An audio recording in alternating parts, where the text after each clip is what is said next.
Nos encontramos en el año 1565, en una pequeña isla del mar Mediterráneo, donde se iba a librar una de las batallas más épicas, cruciales y también desconocidas de la cristiandad de la mano del Imperio español, contra el Islam del Imperio otomano.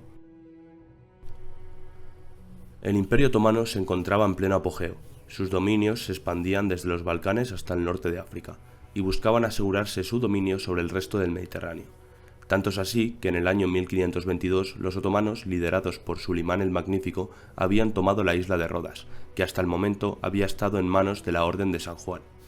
Esto llevó a que en el año 1530 el emperador Carlos V permitiese que la Orden de San Juan se situase en la isla de Malta, desde donde los miembros de la orden actuaban como un estorbo para las flotas tanto militares como comerciales otomanas.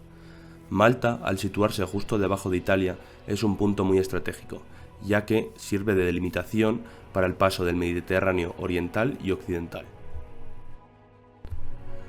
Uno de los grandes objetivos a largo plazo del Imperio otomano era tomar Italia, por tres grandes motivos: su riqueza económica, su posición geoestratégica y su valor religioso, ya que el sultán pretendía convertir a Roma en el establo de sus caballos, como símbolo de haber derrotado el cristianismo. Y uno de los mejores lugares desde donde podía lanzar esta invasión era probablemente Malta, por lo que el anciano Sulimán el Magnífico veía esta oportunidad como matar a dos pájaros de un solo tiro. Para la toma de Malta, los otomanos prepararon un grandísimo ejército, el cual estaba conformado por 200 barcos, entre los que había galeras y barcos de transporte, y un ejército de entre 40.000 y 30.000 hombres, donde había genízaros, caballería, artillería y corsarios norteafricanos. Por otro lado, los defensores de Malta estaban en una gran desventaja. Contaban con apenas 6.000 efectivos compuestos por veteranos de tercios italianos, soldados españoles, voluntarios, miembros de la Orden de San Juan y algunos artesanos armados. Mientras que las tropas españolas estaban comandadas por Juan de la Cerda, el que dirigía toda la defensa era el gran maestre Jean de la Valette, quien era un veterano en este tipo de conflictos en el Mediterráneo contra los otomanos. El teatro del asedio estaba en el Gran Puerto, lo que hoy conocemos como la Veleta. Allí estaban las principales defensas. Estaba el fuerte de San Elmo, que era pequeño pero muy importante, el cual se situaba en la punta de la península de Esciberras, donde hoy encontramos la Veleta, y era el que controlaba la entrada al puerto. También tenemos el fuerte de San Ángelo, el cual era la fortaleza principal de la orden y muy difícil de conquistar, y frente a él el fuerte de San Miguel. Con todas las cartas sobre la mesa, el 18 de mayo comenzaron a desembarcar las primeras unidades otomanas. Los comandantes otomanos decidieron atacar en primer lugar San Elmo, pues consideraban que caería rápidamente, debido a que sus espías les habían informado del mal estado de la fortaleza. Así fue como el 25 de mayo los otomanos, que en aquel momento suponían la mejor artillería del mundo, decidieron comenzar con el bombardeo. Solo ese día se estima que se llegaron a disparar unas 6.000 balas de cañón. Con esta cantidad de fuego los muros se desmoronaban, pero los defensores, que en su mayoría eran los tercios españoles, no cedían el fuerte de ninguna de las maneras. Por las noches, las unidades españolas, pese a estar agotadas, reconstruían los muros del fuerte para así tratar de resistir otra jornada a los durísimos bombardeos otomanos. Los otomanos, día tras día, atacaban el fuerte, cada vez más en ruinas, pero al llegar eran recibidos por todo tipo de proyectiles, desde arcabuces y cañones pequeños hasta cal viva y aceite hirviendo que se tiraba desde lo alto. El cronista Balbi di Correggio, quien estaba presente en Malta en el momento de los sucesos, escribió que los heridos eran llevados a la enfermería del fuerte, donde seguían peleando con vendas ensangrentadas y que incluso los moribundos disparaban desde camillas hasta gastar su última bala. A mediados de junio, durante un bombardeo, Dragut Reis, el célebre almirante corsario que había sido la pesadilla del Mediterráneo cristiano, recibió un impacto mortal. Un fragmento de artillería le destrozó la cabeza mientras inspeccionaba las posiciones turcas. Su muerte fue un golpe terrible para la moral otomana.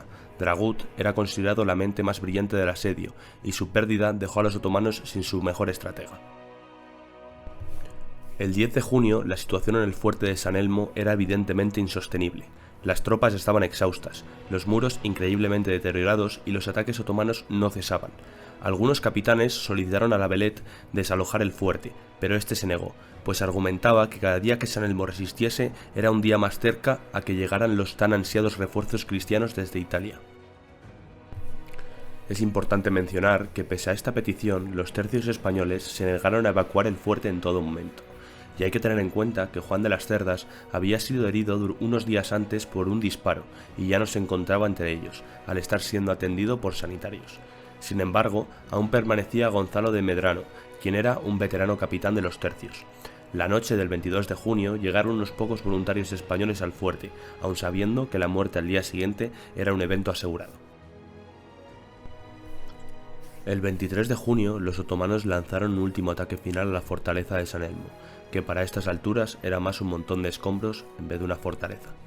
Todas las unidades cristianas perdieron la vida, con unas 30 siendo capturadas y luego ejecutadas a modo de advertencia para el resto de defensores.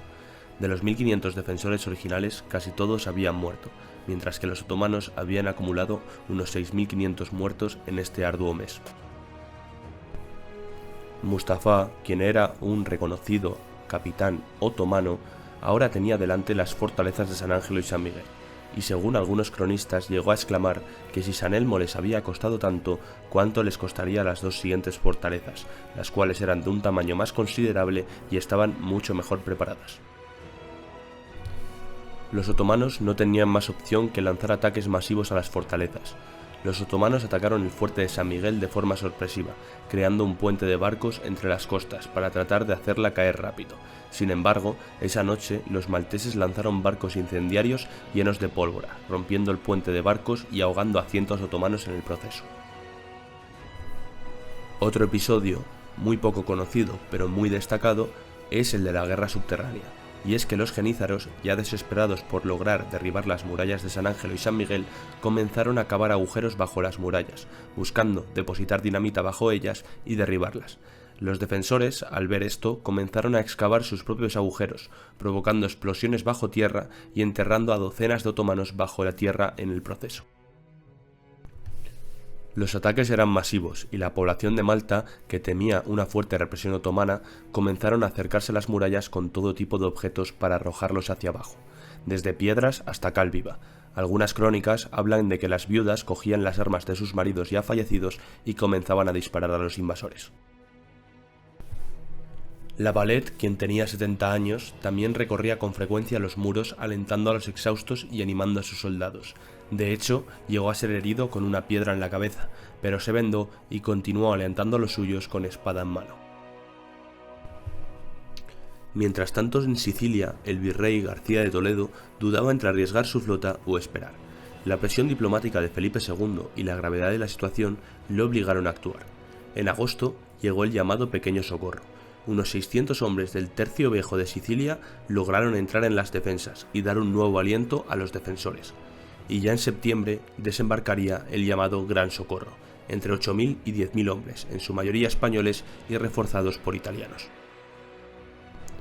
Con los refuerzos ya incorporados, los comandantes de San Miguel y San Ángelo decidieron lanzar una ofensiva coordinada. Los otomanos, exhaustos, que ya acumulaban decenas de miles de bajas, trataron de resistir, pero sin mucho éxito.